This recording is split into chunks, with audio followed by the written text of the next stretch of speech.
In order to lower cost before we expand it, we're going to end up in the exact same situation that we ended up before when we expanded Medicaid in this state. The state couldn't afford it. We had to roll people off of the rolls. It's irresponsible. It's not about whether or not we want to cover someone. It's about whether we're taking a responsible approach with healthcare, and I do not think expanding it under the current system's responsible. Thank you, Mr. Lee. Our next question will be from Mr. Fitzhugh, Mr. Dean, and Mr. Boyd, and comes from Michael Anastasia. Michael?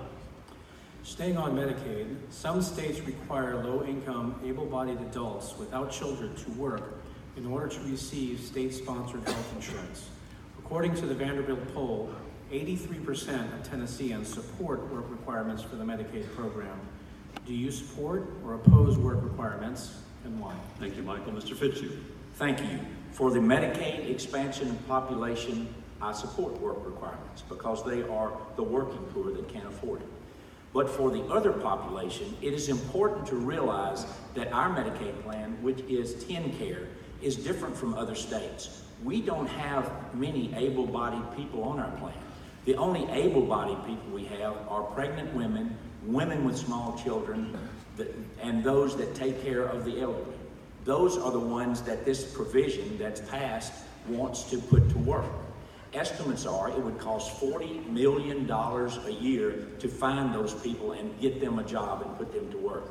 Then who would take care of their children? Would pregnant women be able to work through their pregnancy? And third, who would take care of the elderly when that person has to work? It makes no sense. Thank you, Mr. Fitzhugh. Mr. Dean. I have not seen a workable plan for folks working to receive Medicaid benefits. I understand people's desire to see people who are receiving benefits do some sort of work, but I have not seen any plan that makes sense, and I think the point that was just made, that most of these folks are not in a position to work. And I'm also very concerned about the idea of creating a plan just sort of to create it and ending up creating a huge bureaucracy to monitor it, to find jobs, to keep track of people. We'll spend more money on that than we'll spend on actually giving people access to health care, and that concerns me. Thank you, Mr. Dean. Mr. Boyd. That's why I also support work requirements. However, I also agree that we need to be very prudent in how we roll this program out. One estimate I saw would say that it would cost us about $19 million a year to manage such a program. So we've got to look at the return on investment. But I like the idea and the spirit of it. We're just going to make sure it makes sense. Thank you, Mr. Boyd. Our next question comes from Laura Woods and will be for Ms. Harwell, Mr. Dean, and Mr. Lee. Laura?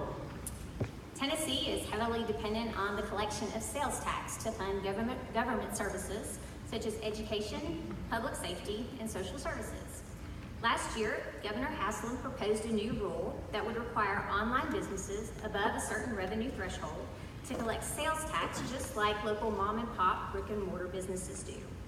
Do you support or oppose requiring internet retailers to collect taxes already due from online purchases? Why or why not? Thank you, Laura. Ms. Harwell. You know, I understand where Governor Haslam's coming from. This is a state that relies on sales tax, and I think that's a wonderful thing. We don't want to ever be an income tax state. We want to be a low tax state. We are ranked the third lowest tax state in the nation.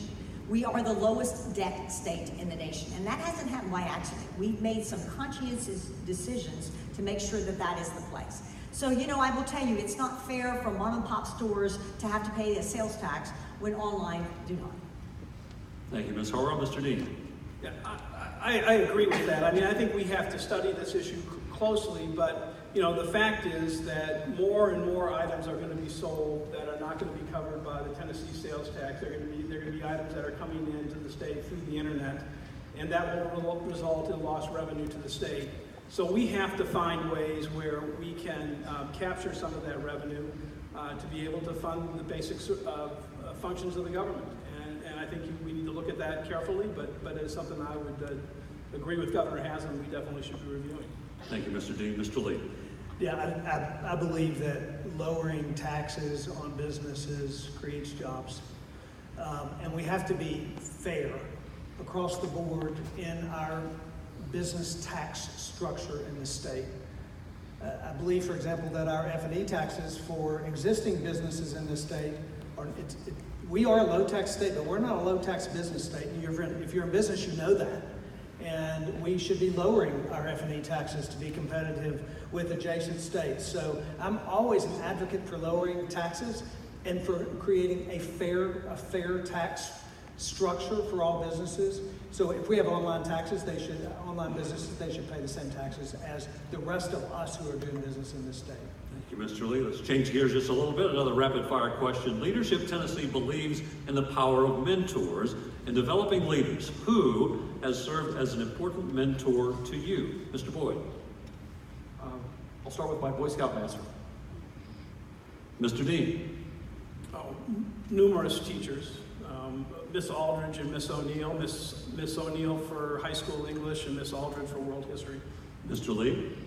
You know, one of my mentors is a man named Cal Turner, whose family started Dollar General, and he's a brilliant business mind, a godly man, and one whose whole mission of his business was to serve the working poor with affordable products, and he has been a great mentor of mine. Ms. Harwell. Without a doubt, my parents, I dearly love them, and they were my rock. And Mr. Fitzhugh. Well, my parents, of course, and then my baseball coach, my law partner, and the late Lois D. Berry. Our next question comes from Darrell Cobbins, and will be for all of our candidates tonight. Darrell. Moving to higher education, Tennessee is making progress in getting more students to pursue some type of post-secondary education thanks to programs like the Tennessee Promise. But when it comes to completion rates, we still struggle with less than 3 in 10 students graduating at community colleges, 6 in 10 students at four-year institutions, and only 4 in low-income students completing a program of study overall. As governor, what specifically would you do to improve the overall post-secondary graduation rate and address the equity gap? Thank you, Darrell. Mr. Dean. Well, I think the main thing we can do is look at, as the last question was, at mentors. One of the things that when we had Nashville Achieves when I was mayor, which began the year before the Tennessee Promise, and we modeled it on the same system they had in Knoxville. Part of that was having, like the Tennessee Promise, was having mentors assigned to students. And I think when you have mentors, people helping students understand what the challenges of college will be, what the challenge of finance will be, and somebody they can turn to as they go through community college or four-year college to get help and advice, I think helps a lot. And so I think building up mentorship programs is absolutely essential. Thank you, Mr. Dean. Mr. Lee. You know, I think that part of the challenge in post-secondary is that for so long, we have ignored in our K through 12 and in post-secondary the issue of vocational, technical, and agricultural education. We have created a narrative that says that everyone should go to college. That's the reason we have colleges that with so many people that do not succeed when they move on that direction. I have a master plumber's license. I employ hundreds of skilled tradespeople. I run a company that was chosen by the Tennesseans as the best company to work for in Nashville, and we can't fill the jobs that we have. That's because in our education system, both in K through 12 and post-secondary, we've ignored vocational, technical, and agricultural education for way too long. And if we really want to change those numbers, that's what we can focus on. Thank you, Mr. Lee. Mr. Boyd. So I'm proud of the Tennessee Promise program, something that we started in Knoxville that expanded to Tennessee Achieves and then became Tennessee Promise. So far, 260,000 kids have moved on to college, matched with 42,000 mentors that were being trained. And because of those mentors, we've had an 82% increase in the graduation rate. We still have a long ways to go, which is why I started another organization called Complete Tennessee. I would just highlight 2 key things that we found that would help. We did a bridge program at Southwest Community College in Memphis. 39 kids did a 10-week program in the summer. All 39 passed, all 39 got 9 credit hours. All 39 entered college, and all 39, 100%, went on to the spring semester. We also need to bring college back to the high schools, building TCATs back at the high schools so that we can eliminate the transportation issue that is such a big challenge. Thank you, Mr. Boyd. Mr. Fitzhugh. Thanks. One of the proudest moments in my legislative career was the work that I was lucky to do with the Complete College Act. It was a sea change as to how we paid for schools. We funded higher education. Instead of how many students you had behind a desk at a certain time, is how well those students did and how you moved them toward graduation. I think that's that was a great thing, and I want to extend that to let's track those students and see how they do getting jobs and how successful they are.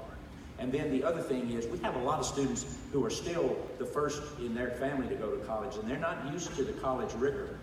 And we have to make sure that we don't penalize them, like a bill that we had in the legislature that unfortunately didn't pass, to cut off their scholarships if they didn't take so many hours to get out to graduate at a certain particular time. Thank you, Mr. Fitch. Ms. Harwell.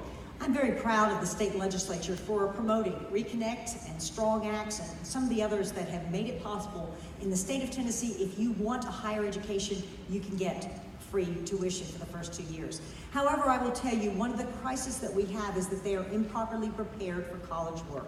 I was a college professor, and it is doing a disservice to young people to bring them into a college setting if they're not prepared. So we have to strengthen our K-12 education system. That's number one. And then number two, I will say that college education is great, but it's not right for everyone. There are wonderful opportunities to make a great living and make a wonderful income doing things in the technical world. And that's where we want to put an emphasis going forward. Thank you, Ms. Harwell. Our next question comes from Michael Anastasi and will be for Mr. Lee, Mr. Boyd, and Mr. Dean. Michael? Tennessee is often viewed as a leader in higher education reform goals, and is the only state in the country where 100% of state funding to public colleges and universities is based on outcomes such as retention and graduation. Do you think the outcomes formula is working? And what other potential higher education accountability measures would you propose as governor? Thank you, Michael. Mr. Lee? I think that your previous question addresses a little bit about whether or not the outcomes formulas are working. We don't have the outcomes that we want. Part of those are the way that we have a formula set up.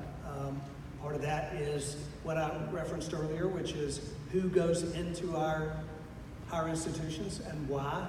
Those that we send in that have other opportunities in other places that they would be better served, that their giftings and their talents would be used. So I think we have to look at the entire higher education system, how it is that we change it and reform it to have better outcomes. Thank you, Mr. Lee. Mr. Boyd? Yes, so performance funding formula is working. We're having significant progress in our graduation and completion rates. However, there's a lot of work left to be done. So a few things that we've just recently initiated is a network of college advisors across the state, working with students in college to help them progress through the college experience. That's something that we've piloted. It's something that we need to expand and do a lot more of. But I also think it's important that we break down some of the barriers between college and K through 12. One of the biggest barriers to graduating from a technical college or a community college is transportation. Most of the children, the number one reason in most communities why they're not graduating is because they don't have transportation. And if we can build a technical school on the high school campus, they already have public transportation. They can graduate with a high school diploma and a certificate at the same time. Thank you, Mr. Boyd. Mr. Dean? Well, I think it's clear that the best way to ensure success in college is to make sure that we offer quality K through 12 education, or pre-K through 12.